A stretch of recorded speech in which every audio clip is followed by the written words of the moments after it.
Sementara itu, penanganan COVID-19 di Bali setelah 11 bulan berjalan menunjukkan arah positif.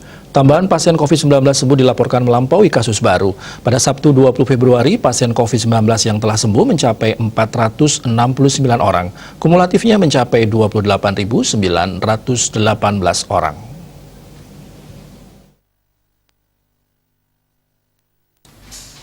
Dilihat dari data Satgas Penanganan COVID-19 Bali, dalam 2 hari ini terdapat 1 zona merah yang melaporkan tambahan pasien sembuh di atas 200 orang. Zona merah itu adalah Gianyar.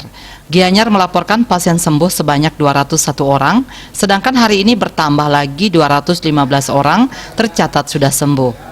Posisi kedua dipegang Denpasar dengan 97 orang.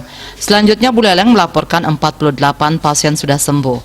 Sementara itu kasus baru bertambah 202 orang. Dilihat dari jenis penularannya 189 transmisi lokal, 12 pelaku perjalanan dalam negeri PPDN dan 1 pelaku perjalanan luar negeri PPLN. Kumulatif kasus COVID-19 Bali kini sudah melampaui 32.000, tepatnya 32.185 orang. Rinciannya 30.526 transmisi lokal, 1.344 PPDN, dan 315 PPLN. Sebaran kasus baru ada di seluruh kabupaten kota. Untuk kasus aktif tercatat 2.400 orang. 5 besar kabupaten kota yang masih tinggi kasus aktifnya adalah Denpasar 896 orang, Badung 398 orang, Buleleng 193 orang, Bangli 167 orang, dan Gianyar 136 orang.